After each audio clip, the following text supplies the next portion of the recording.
마가복음 9장 5절에 베드로가 예수님께 고합니다. 라삐여, 우리가 여기 있는 것이 좋사오니 우리가 초막셋을 짓되 하나는 주를 위하여, 하나는 모세를 위하여, 하나는 엘리야를 위하여 하사이다 라고 고백합니다. 오늘 이 베드로의 고백은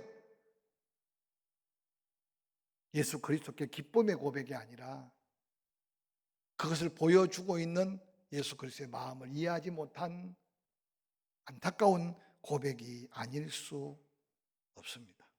어리석은 베드로, 그의 강구가 끝나자마자 하늘의 신비로운 계시의 환상은 곧 사라지고 이제까지 그들과 동행했던 예수 그리스도의 모습만 곁에 서 계셨습니다.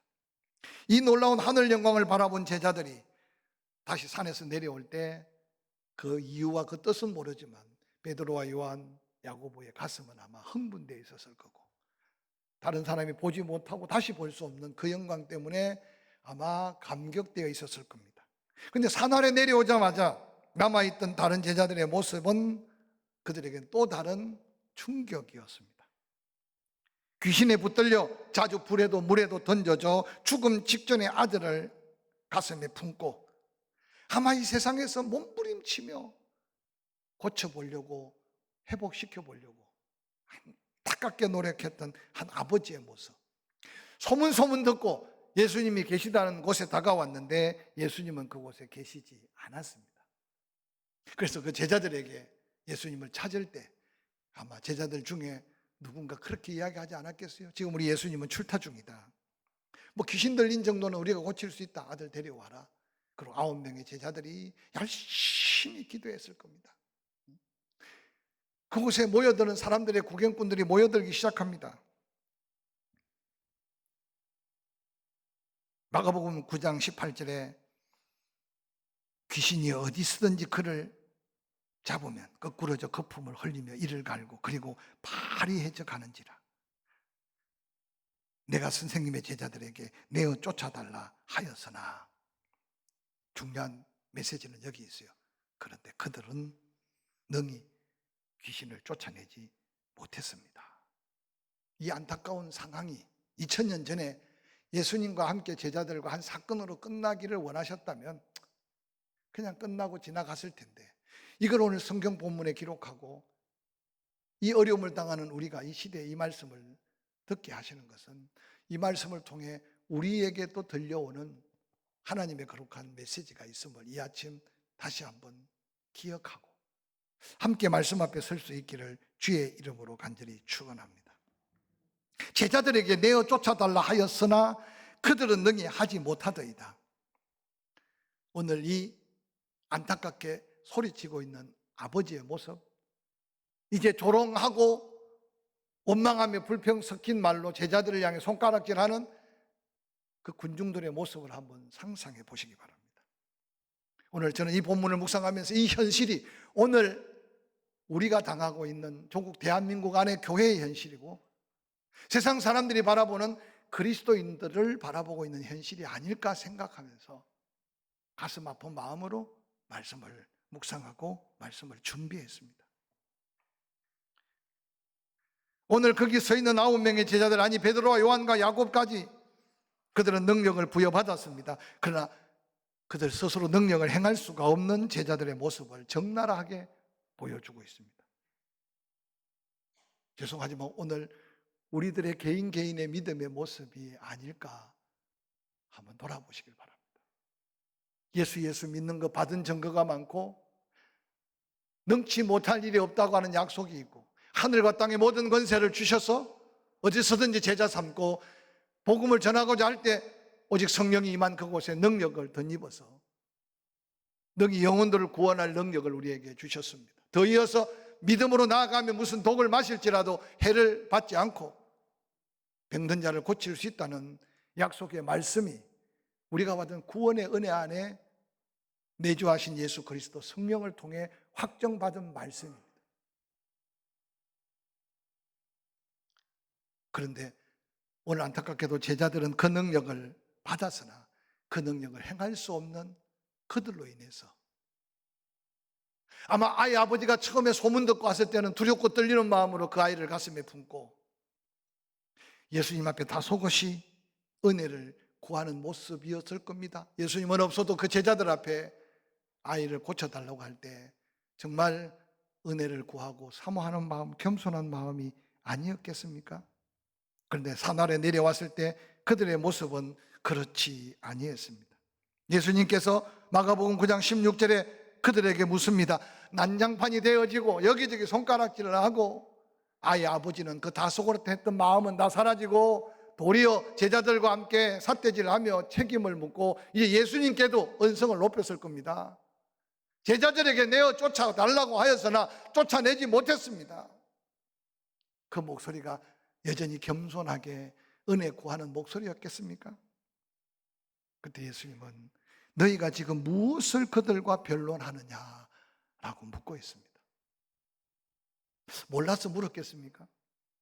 너희가 지금 무엇을 가지고 목소리를 높이느냐? 너희가 지금 무엇 때문에 그렇게 혈기왕성하게 소리치느냐? 너희가 무엇 때문에 그렇게 야단 법석을 치고 있느냐? 너희가 무엇을 가지고 그들과 변론하느냐? 세상 사람들은 손가락질하고 세상 사람들은 목소리를 높이고 세상 사람들은 투쟁하듯이 다투고 있을지에 믿음이 있어야 될 너희는 같이 변론하고 있는 모습이 그게 너희의 모습이냐라고 제자들을 향해 묻고 있지 않을까 생각합니다. 그때 무리 중에 한 사람이 예수님께 나옵니다. 주여라고도 부르짖지 못합니다. 그가 바로 아이의 아버지입니다. 선생님, 말 못하게 하는 귀신 들린 내 아들을 선생님께 데려왔습니다. 귀신이 어디 있었든지 그를 잡으면 거꾸러져 거품을 흘리며 이를 갈며 그리고 파리해집니다. 내가 선생님의 제자들에게 내어 쫓아달라고 하였으나 그들이 능히 하지 못하더이다. 예수님은 그 말씀을 듣자마자 19절에 믿음이 없는 세대여, 내가 얼마나 너희와 함께 있으며 얼마나 너희에게 참으리요, 그를 내게로 데려오라 라고 말씀하십니다. 여러분, 성경을 자세히 보면 곳곳에서 예수 그리스도께 와서 고침받는 사람들이 많습니다. 눈먼 소경, 내 소원이 뭐냐, 뭘 원하느냐, 보기 원합니다. 보아라. 10명의 중풍병자가 소리칩니다. 제사장에게 보여라. 가다가 고침을 받았습니다. 근데 오늘 본문은 귀신 들린 그를 고치는 게 목적이 아닌 것을 볼 수 있습니다. 그리고 예수님이 하신 말씀, 안타깝게 믿음이 없는 세대들이여, 내가 그 십자가를 지고 떠나고 이제 그 사명을 제자들이, 또한 그 사명이 구경했던 너희들이 믿음을 갖고 세상까지 땅끝까지 복음 전해야 할 텐데 참담하고 비통한 마음으로, 그러면서 예수님은 그를 내게로 데려오라고 말합니다. 악한 귀신의 역사를 여러분 한번 말씀을 통해 보시기 바랍니다. 마가복음 9장 18절에 귀신이 어디 있어든지 장소를 불문하고 환경 상황을 불문하고 그를 잡으면 거꾸러져 거품을 흘리며 이를 갈고 그리고 파리하여 죽어갑니다. 이 귀신이 예수님 당시에 그 아이에게만 붙었다가 떠나서 영원히 사라진 귀신이 아님을 기억하시길 바랍니다. 마가복음 9장 20절에 그 아이를 데리고 예수께 다가옵니다. 귀신이 예수를 봅니다. 그리고 그 아이 앞에 더 심하게 경련을 일으킵니다. 그리고 그 땅에 엎드러져 구름에 거품을 흘립니다. 근데 예수님은 놀래하지 않습니다. 주변 사람들은 더 긴장합니다. 조금 전보다 더 발악을 하고 조금 전보다 더 고통스럽게 거품을 내고 죽어갑니다. 예수님은 당당하게 아비에게 묻습니다. 언제부터 이렇게 되었느냐? 어릴 적부터. 여러분, 이 아버지의 고백 한마디 한마디를 다시 한번 눈여겨보시고 들어보세요. 인간적으로 어릴 적부터 그 아이를 부둥켜 안고 고통받았던 아버지의 고통도 중요하지만 예수님은 그 가운데 무언가 그 아버지를 향하여 지금 계속 말씀하고 계시는 예수님을 바라보시길 바랍니다. 오늘 귀신은 더 강하게 역사하며 그곳에 많은 군중의 마음을 빼앗기 시작합니다. 제자들의 마음을 혼란스럽게 합니다. 그 아버지도 더 마음이 혼란스러울 겁니다.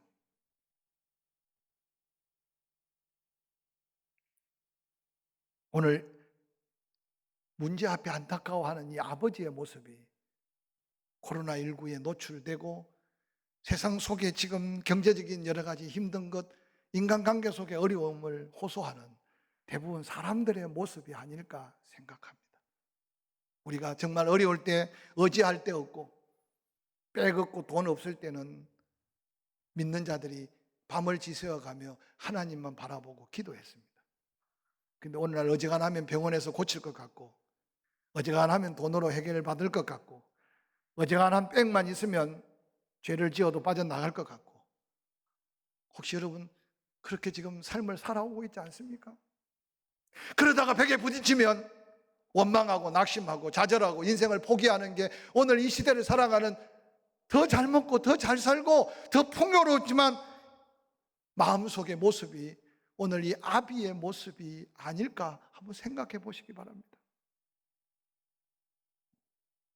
지치고 절망 가운데 소리치는 믿음 없는 아버지의 고백. 제자들은 안 됐습니다. 근데 혹시 당신은 그러나 무엇인가 하실 수 있으면 할 수 있습니까? 라고 묻고 있습니다. 여러분, 문제의 원인을 또 문제의 해결 방법을 바로 발견하지 못하면 끊임없이 낙심하고 절망하고 탄식만 하다가 인생 다 버립니다. 오늘 이 아비의 안타깝게 부르짖는 그 소리가 어리석은 자의 탄식이고 잘못된 부르짖음인 것을 한번 인식해 보시기를 바랍니다. 아니, 오늘 우리는 소리 지를 힘도 잊어버렸고 부르짖을 마음도 사라지고 교회는 나오고 예수는 믿는데 제대로 기도 한마디 하지 못하는, 혹이라도 교회 안에 그리스도인이라면 세상에 손가락질 하는 게 누구 때문인가를 우리는 쉽게 발견할 수 있을 겁니다. 예수님은 탄식합니다. 믿음이 없는 세대여, 내가 얼마나 너희와 함께 있으며 얼마나 너희에게 참으리요. 비분의 탄식의 소리, 예수님의 그 안타까운 말을 그 아비가 듣습니다. 그 아비에 매달리는 그 모습을 한번 기억해 보시길 바랍니다.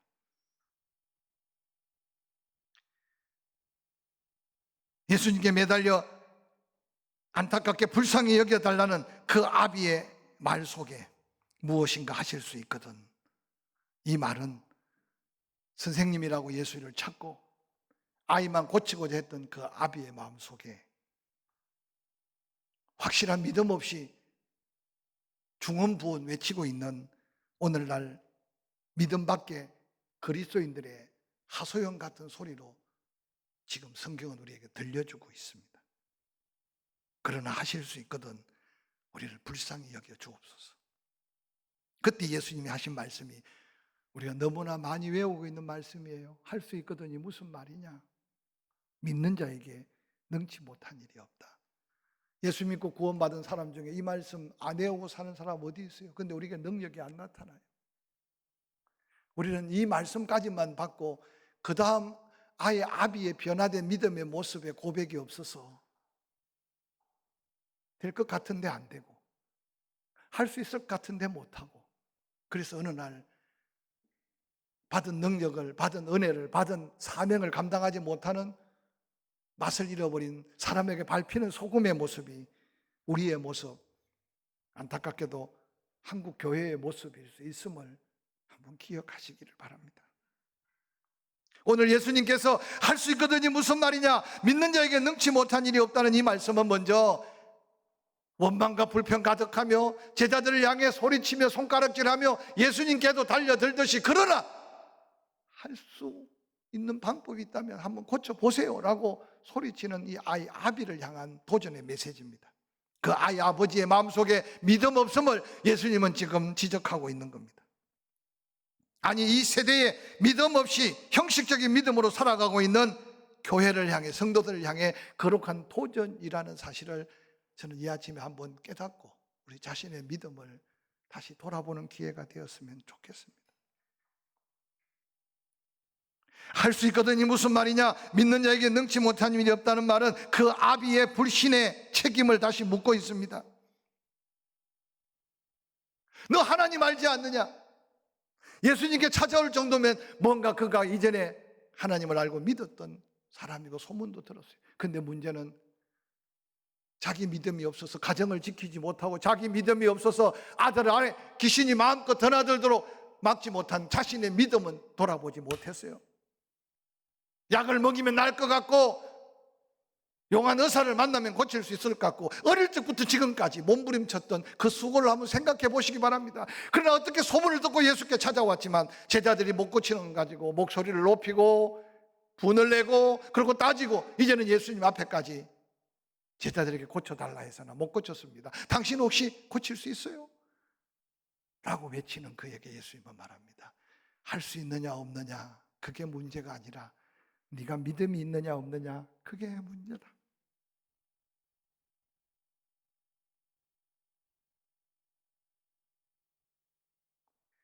다른 사람을 원망하고 환경을 원망하고 불평하지만 네가 믿음이 왜 없느냐는 예수님의 그 말씀 속에 아예 아비의 고백, 그 말씀을 듣고 있는 제자들의 모습을 한번 상상해 보십시오. 믿는 자에게 능치 못한 일이 없는 이 믿음은 하나님이 보내신 아들에 대한 믿음입니다. 이 믿음은 아들을 믿는 자에게 역사하는 하나님의 능력을 말합니다. 이 믿음은 예수 그리스도께서 비유하신 겨자씨 한 알만한 작은 믿음이라도 산을 옮길 수 있는 믿음을 의미합니다. 이 믿음은 의심치 않고 기도하면 다 이루어주시는 약속의 믿음입니다. 예수 그리스도께서 이 놀라운 말씀 앞에 아비는 그때 깨닫습니다. 마가복음 9장 23절 24절을 이렇게 기록하고 있어요. 할 수 있거든이 무슨 말이냐. 믿는 자에게 능치 못한 일이 없느니라 하시니 그때 곧 그 말씀을 듣자마자 그 아이의 아버지가 소리 지릅니다. 조금까지는 왜 안 돼요? 왜 못해요? 왜 할 수 없어요? 거기다 덧붙여 당신들 가짜 사이비 오늘 세상 사람들이 손가락질하는 그 모습이 그 당시 그 현장의 모습일 거예요. 저는 오늘 교회를 향해 손가락질하는 그들의 문제가 아니라 오늘 우리가 다시 한번 이 아이 아비의 모습 속에서 우리의 모습을 찾아야 하지 않을까 생각해 봅니다. 곧 그 아이 아비가 예수님 앞에 엎드립니다. 그리고 소리 질러 이르기를 내가 믿나이다. 내가 믿나이다. 아이 아버지가 처음 내가 믿나이다라는 고백 속에는 예수 그리스도께 그저 행운을 바라고 아니면 예수 그리스도께 어떻게 한번 은혜를 입어볼까 나왔다가 예수님을 만나 그 말씀을 듣는 중에 신락 같은 믿음이 그 속에 생겼던 믿음입니다. 이 믿음으로 부족하다는 걸 그의 아비가 깨달았던 것 같아. 믿음의 눈을 뜨자마자 자기 믿음 없음을 깨달았던 것 같아. 예수 앞에서 믿음의 눈을 뜨자마자 그 모든 문제가 자기 때문인 걸 깨달았던 것 같아. 그리고 뭐라고 말합니까? 내가 믿지만 지금 내 믿음으로서는 아무것도 할 수 없습니다. 내게 믿음을 더해달라고 기도하는 이 고백의 기도가 오늘 이 문제의 놀라운 해결의 시작이었다는 사실을 성경은 우리에게 보여주고 있습니다. 지난 한 주간 우리의 목소리는 어디에 소리를 질렀으며 때로는 우리의 감정이 북받쳐 오르는 삶의 모습은 무슨 일로 그렇게 바쁘고 그렇게 흥분하고 때로는 그렇게 열받고 저는 이번 한 주간 어떤 이야기를 듣든지 어떤 뉴스를 보든지 이제 우리가 다시 들어야 될 말씀은 할 수 있거든이 무슨 말이냐. 믿는 자에게 능치 못한 일이 없다. 할렐루야.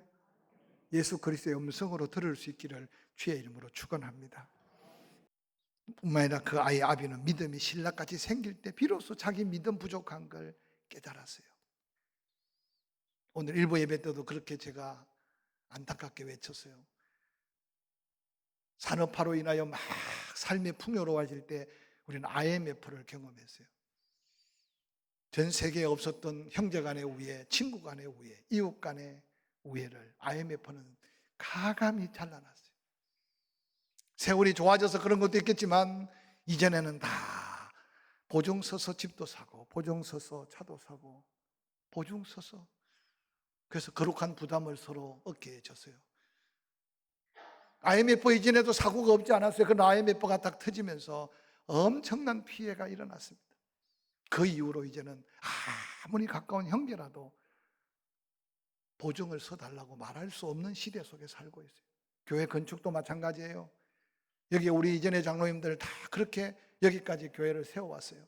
집을 담보하고 가진 재물을 재산을 담보해서 그리고 빚 하나를 내는데 조심조심 그러고 교회를 건축했어요. 근데 IMF가 지나면서 은행들이 얼마나 잘 먹고 잘 살아졌는지 이제는 어지간하면 막 돈을 대출해 줍니다. 여러분, 형제의 사랑 끊어지고 이웃의 친구의 우정은 금이 가도 어느 날 더 잘 살고 잘 먹을 줄 알았지만 개인의 빚은 자꾸만 늘어난 것이 오늘 우리가 안고 있는 위기입니다.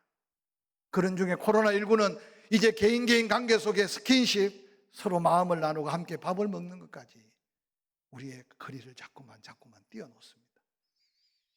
저는 이런 초유의 사태 속에 다시 한번 복음의 믿음의 담대한 사명자들은 할 수 있거든이 무슨 말이냐, 믿는 자에게 능치 못한 일이 없다는 이 말씀 붙들고 다시 우리 믿음을 세워가면서 이때가 복음 전할 때고 이때가 영혼들에 대하여 복음을 더 외칠 때고, 할렐루야, 손가락질하고 비판하는 그들 마음속에 믿음의 진정한 능력이 무언가를 보여줄 때가 이때라는 사실을 믿으시기를 주의 이름으로 간절히 축원합니다.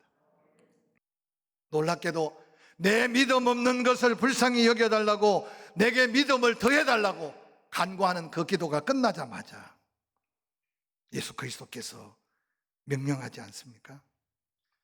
놀랍게도 그를 향하여 무리가 달려듭니다.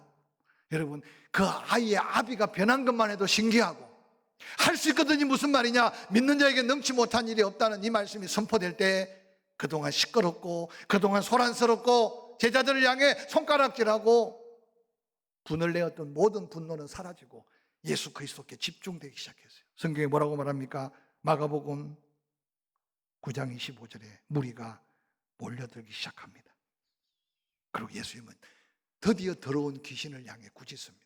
왜 처음부터 고쳐주지 않고 그 아이 아비가 내가 믿나이다, 내게 믿음을 더해달라고 외치는 그 순간 예수님은 그 귀신을 향하여 꾸짖어 이르시되, 말 못하고 말 못 듣는 귀신아, 다른 사람의 말은 못 듣고 또한 그 아이도 예수 이름 부르지 못하도록 말 못하고, 그 아버지도 입이 있어서 원망을 하고 불평을 할 수 있었으나 믿음으로 귀신을 향해 꾸짖을 수 있는 믿음이 없게 만든 귀신을 향해 예수님은 말합니다. 그 아이에게서 나오고 다시는 들어가지 말라. 저는 오늘 이 믿음의 선포가 필요한 시대에 우리에게 이웃을 붙여주셨고, 우리에게 삶의 환경을 붙여주셨고, 우리에게 또 다른 문제 가운데 우리를 이끌었다는 사실을 다시 한번 기억하면서 더욱더 당당하게 문을 열고 닫고 더욱더 확신 가운데 사람을 만나고, 할렐루야. 그래서 그 예수의 이름의 권세를 우리의 믿음의 역사로 능치 못한 일이 없는 하나님의 은혜를 더 누리시기를 주의 이름으로 간절히 축원합니다. 마가복음 9장 28절에 이제 모두 상황 종료가 되고 집에 조용히 들어가십니다. 제자들이 예수님께 나와서 묻습니다. 우리는 어찌하여 능히 그 귀신을 쫓아내지 못하였나이까? 아이 아비의 문제는 믿음의 문제였어요. 제자들의 문제는 예수님이 그렇게 29절에 기도 외에는 다른 것으로 이런 종류가 나갈 수 없느니라 라는 대답 속에 제자들의 문제는 기도했는데 응답되지 않는 기도였어요. 기도했는데 믿음이 없는 기도였어요. 기도했는데 하나님의 역사가 단절된 기도였어요. 오늘 이 자리에 모인 믿음의 사랑하는 성도 여러분, 이 문제는 우리의 문제일 수 있어요.